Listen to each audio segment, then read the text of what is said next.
Thank you. Our next thing is to do the focus wheel. The focus wheel is where we turn over the sermon to you, and whatever comes through, and we're going to be grateful for it, and I'll deal with the question during the sermon. I'm going to pull this out slightly. Thank you.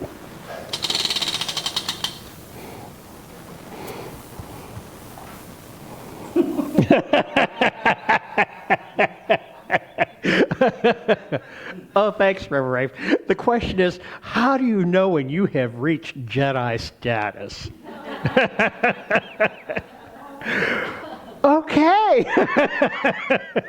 Thank you. That'll be dealt with during our sermon. And next thing on our list is honoring the faith traditions. For those of you who do not know, or may be newer here, we've been doing first things first this year. And what that is Reverend Rafe has adapted the 12 steps and the 12 traditions of Alcoholics Anonymous, Narcotics Anonymous, to religious science. What you don't know is that Bill W., you may not know, is Bill W.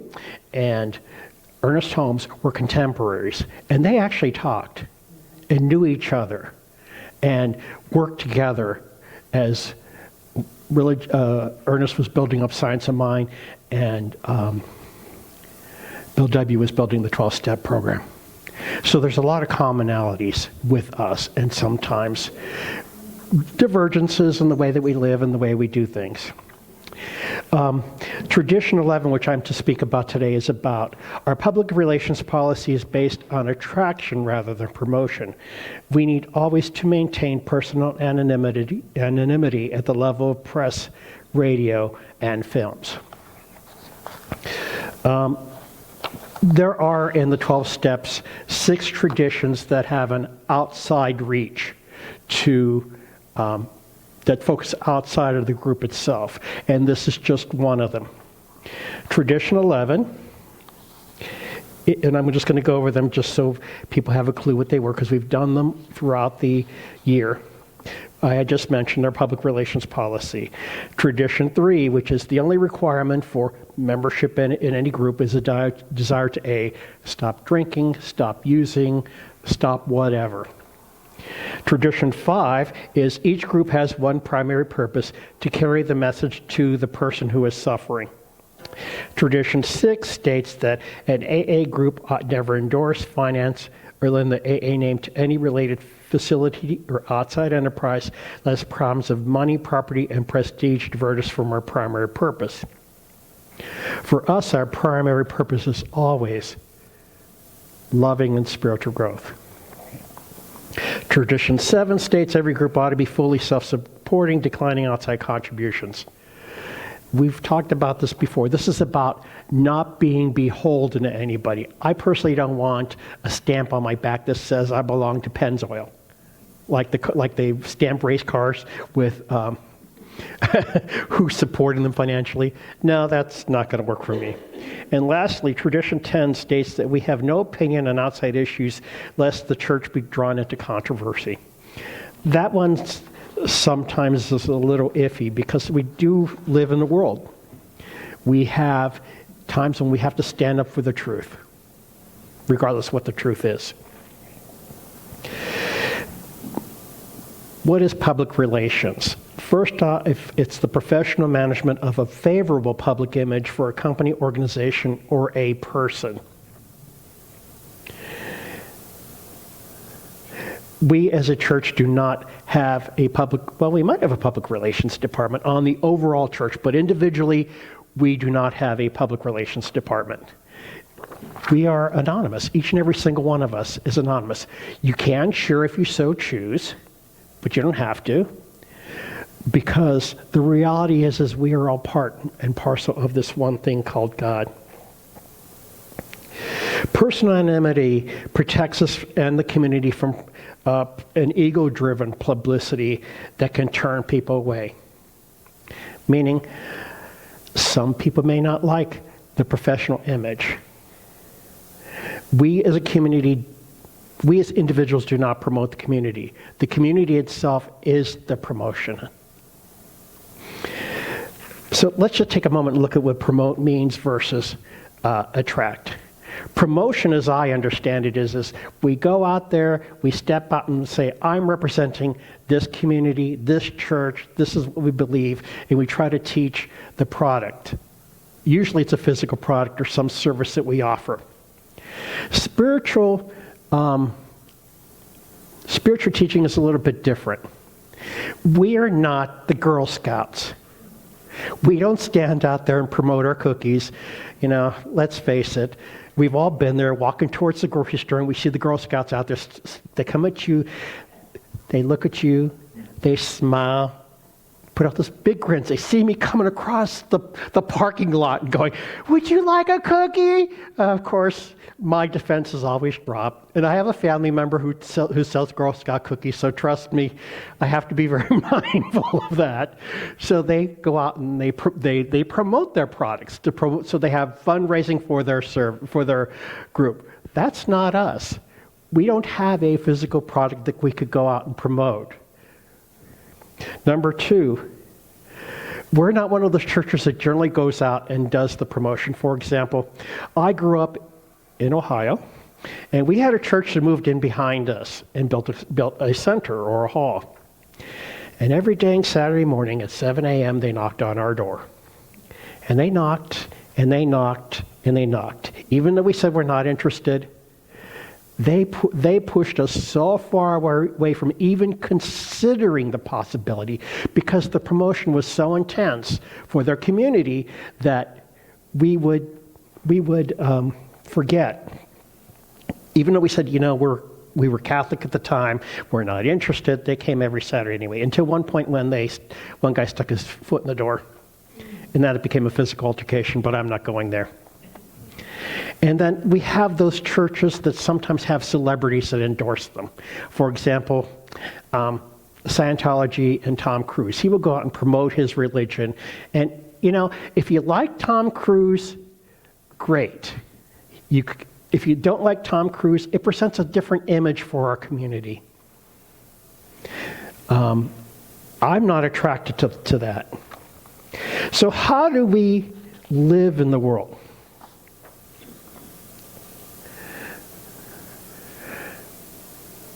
Our way of living is a way of attraction. When we go out in the world, we are authentic, loving, kind human beings. We are the very expression of this one life called God. And that's what people resonate to. They resonate on the spiritual level and on the human level and on the emotional to God within us, how we act, how we treat, how we talk, how we behave. Attraction is not based on differences. It's commonalities. We attract the people that we have something in common with. And for most of us, if we really think about it, we have a whole heck of a lot in common with everybody. There's not one of us who doesn't get up, doesn't have to live their life however they want to do it, doesn't have friends, doesn't want to be loved, doesn't want to be cared for. Everybody wants the same basic things. And when we meet people where they are in love, we attract them. The greatest gift that we have for attraction is you. You are the attractors. Your love is the attractors. Your joy is the attractors. Your peace is the attractors. The very gift of each and every one of you is what attracts people to us. And the more you're out in the world, the more you're being the very presence of God that you are. That's the perfection. That's the divinity. That's the attraction. Now, there is some things you have to be aware about. You have to, being authentic. People can read right through crap right off the top. So if you're not authentic, nobody's going to believe you. Being honest, being authentic, being loving, being kind, and admitting sometimes that we have moments when we're not. We're meeting people, as the science of mind tells us, we live on the human level, having spiritual experiences, and we are spiritual beings having human experiences. And most people aren't aware of their divine connection. What they are aware is of their humanity. And when we meet people at the human level, that's when we attract them. When we show them love, that's when we attract them. When we show them our vulnerability, which is sometimes hard, because it makes us can make us very uncomfortable. That can be hard. But to connect to anybody, any relationship, anybody, it's the human level that we connect with people. We are on the spiritual level connected, and we know that cognitively. But emotionally, physically, spiritually, mentally, we connect to each other on the human level. And without that ultimate human connection, we're talking to the wind. We're talking above people's heads. I was thinking about this sermon and thinking, well, in our reading, Reverend, it talked about the whole idea of sin, original sin. That's a concept I'd like to ask you to please consider getting rid of. I can't tell you what to do, but you were not born in sin, you were born in love. Regardless of the circumstances, you were born as love, not in love, but as love. The divine perfection, there is nothing wrong with you, not a dang thing. You are all beautiful, wonderful, fabulous expressions of the divine, just the way you are. So if you have any guilt or shame, for me, I grew up feeling guilty because I was a gay man. Told how God was never going to love me. I was never going to be good enough. I was always going to be less than.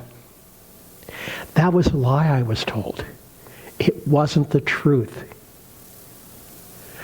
I was told I couldn't be loved. I was never going to be able to have love. That's a lie.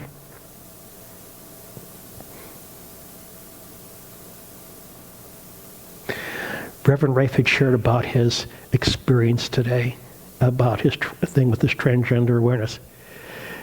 And he was able to say, I love every part of me.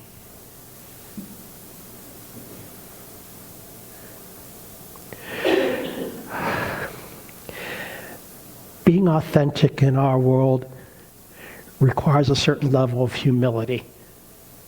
It requires us to be able to go out and say, yeah, I made a mistake.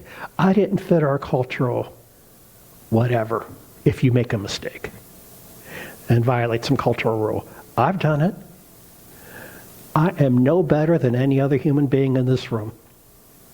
I may have a little more training. I may have a title. And guess what? That means nothing in the basic hill of beans, okay? It just means I'm another person on the path, walking the path with each and every one of you now, as the complete, loving, divine expressions that you already are. Each and every single one of you is perfect.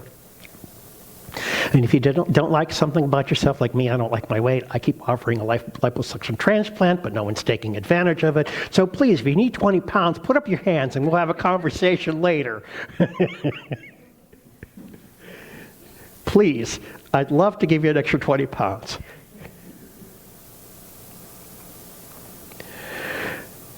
The question that came up was, how do you know that you have reached Jedi status? You already are, Blanche. You already are Jedi status. You just don't know it. And you're just, because the cultural training this is we're less than, you just don't believe it. But you already are. You already are Jedi status. already perfect, already whole, already complete, just the way you are. Please consider stopping beating yourself up. Please let go of the idea of original sin. Please accept yourself as perfect, whole, and complete, just the way you are. Not here, here.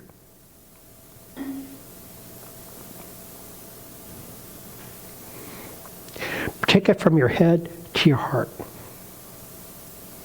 Be the authentic, loving self that you are. And sometimes we're cranky. And that's okay. Sometimes we get angry. That's okay. Sometimes we're tired. That's okay. But you already are the Jedi. And you have the sword of mind. You have the lightsaber of your thoughts to change your thinking, to change your life. Take out the lightsaber of your words and your deeds and your mind, and anything that comes up that says, I am less than, cut it apart. And let it go. Because it is not the truth of what you are. The only thing that we are fighting in life is our own, as they would say in the 12-step programs, our own stinking thinking.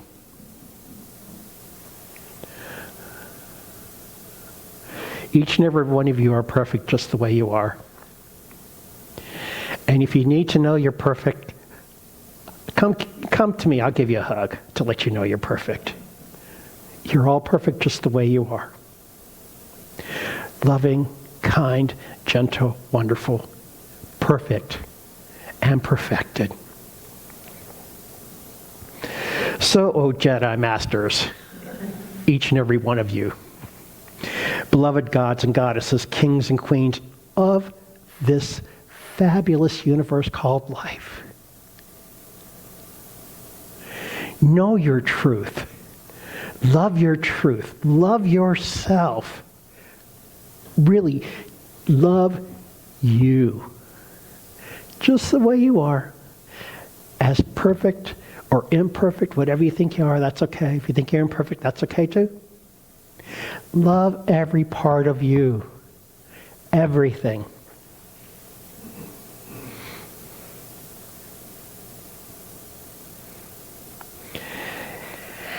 And so it is.